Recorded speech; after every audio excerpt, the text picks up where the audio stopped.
So in Karachi American School, these people saw something in me that they wanted for themselves or something. Like I said, I don't know what their master plan is. As now I've heard there is Illuminati in America.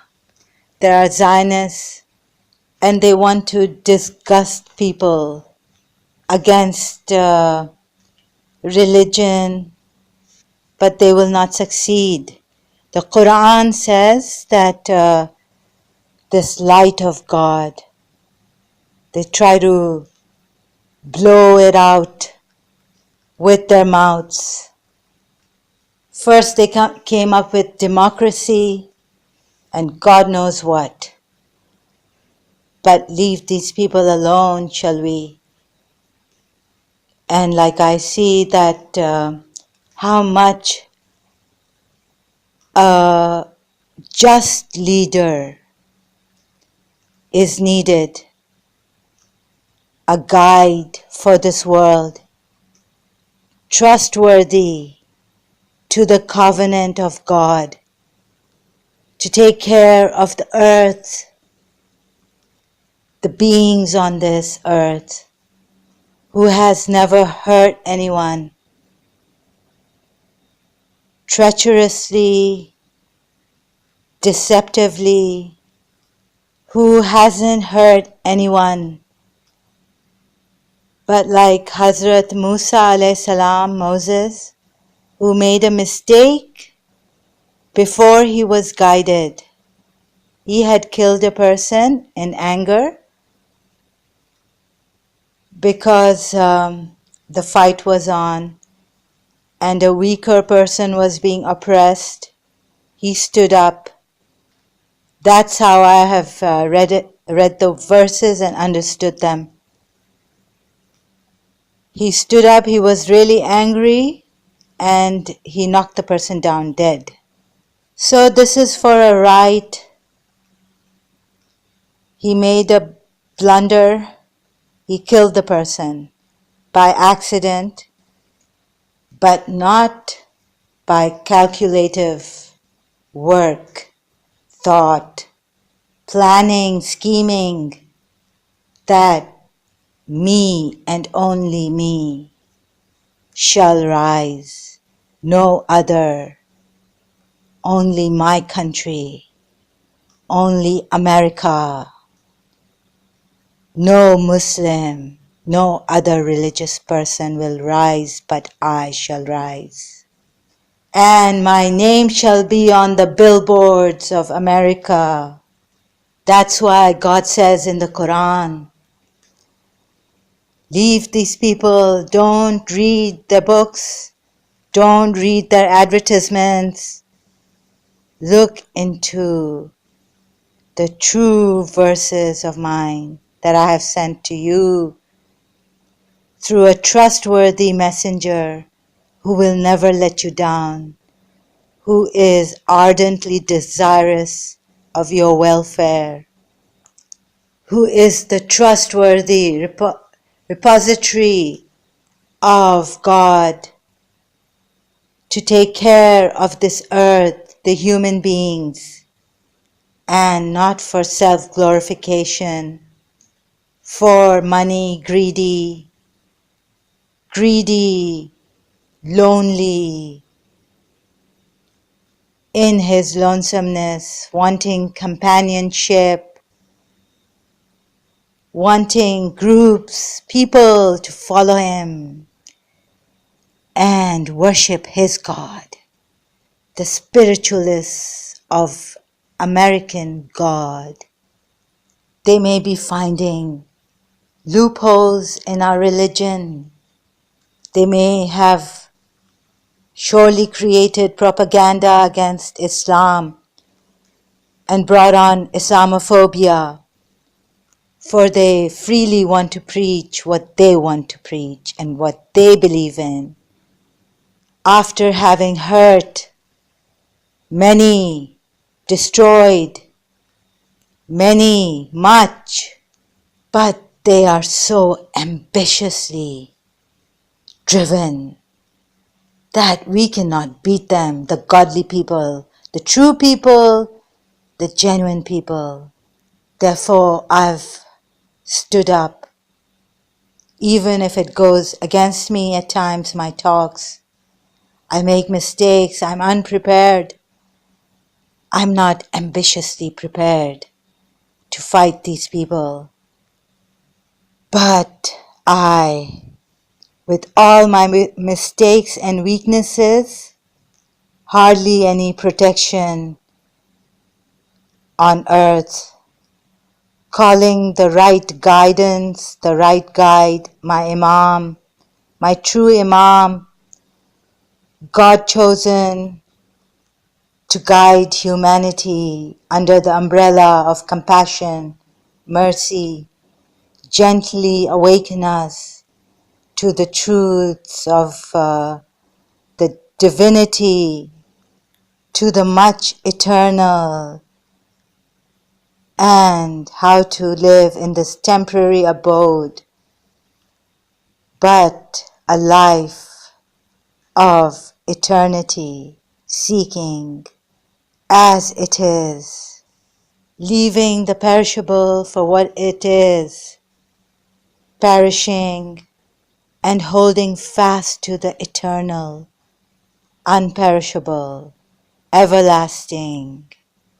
When this temporary world and its people get to us, break us, building their ladder to go up on our dead bodies. Do you call it heaping them up so they can step on every dead body of ours? And can you believe it? These people who have not lived a truthful life, but a desirous life full of inordinate desires, can now stand up on our true bodies, dead bodies. They have martyred to speak against religion, God, and what we believe in. They have been this Marianne Williamson types, Americans. They have been wanting to create this big wall so that our God's blessings would not reach us. Even as they were doing this against me and my religion, I did not go out on social media condemning my religion, making fun of my religion. So much I lost a believing mother. Do you know how hard it was to keep a family united? And we were 5, and my mother being unwell, and having aunts and uncles, and the wrongs we done upon us,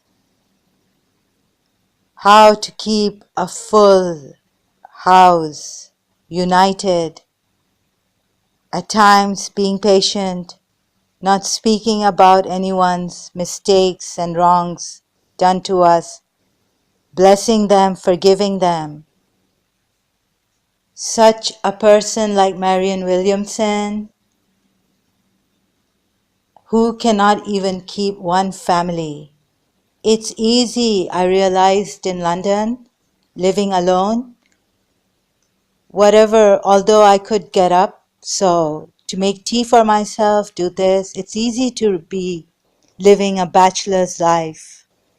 It's easy to have just one child, just one friend. And if I was a writer, I could just write books, stories to tell you. And then to tell you about Sufism, what is the spiritual side of Sufism and all this, and I can impress you with my talks if I had the gift of the gab and no feelings, should not feel anything inside for anyone but hatred.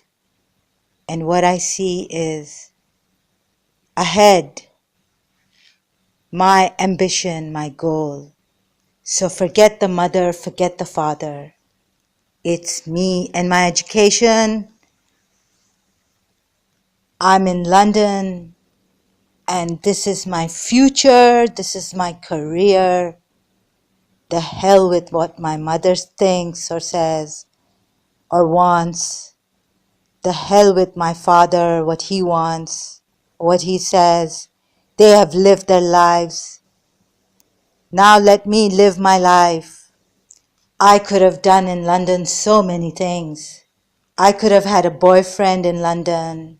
I could have enjoyed myself, going to the finest restaurants, not thinking, oh my God, this much amounts to 1 month, 2 weeks, let's say, of my house's expenditure in Karachi with my family there, not sulking.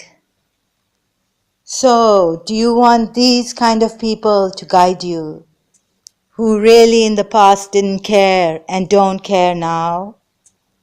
They just care where they are, and they have got to be on top of the world. They have the successful stories to tell you. Satan could have given them miracles. Satan has promised in the Quran that he will misguide many and lure many to this world, even give miracles to them. Once I told my aunt, you know, God can, of course, answer all our prayers, give us our wishes, everything. So many blessings, so many. So she said, you know, Zara, I get very scared of this. That when people say that God has given me everything and I'm the happiest, luckiest person. God has given me the world. I'm on top of the world.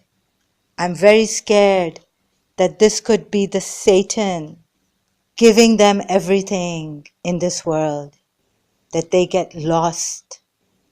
They get so attached to this world, so desirous of this world, and they're just copying. They're just copycats of spiritualism. They are fake people.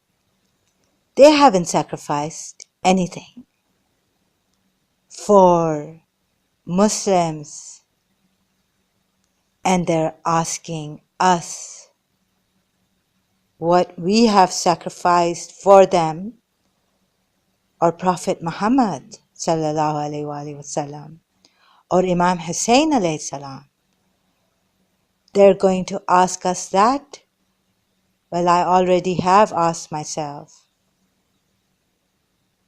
Could Imam Hussein alayhi salam have saved Yazid? For I know that God and my religion wants us to work compassionately to save the criminals, to guide them softly, gently, telling them, and people have all these weaknesses. So we must give an understanding heart. So it's such a compassionate God, such a just God that we believe in, we Muslims. Could Imam Hussein alayhi salam not have given Yazid, Lanatullah alayh, a chance, many chances? Of course he did. And the last person he took was an infant with him at the battlefield, asking for some water, and an arrow came. An infant, 6 months old, Ali Asghar alayhi salam. Allahumma salli ala Muhammadin wa ali Muhammad.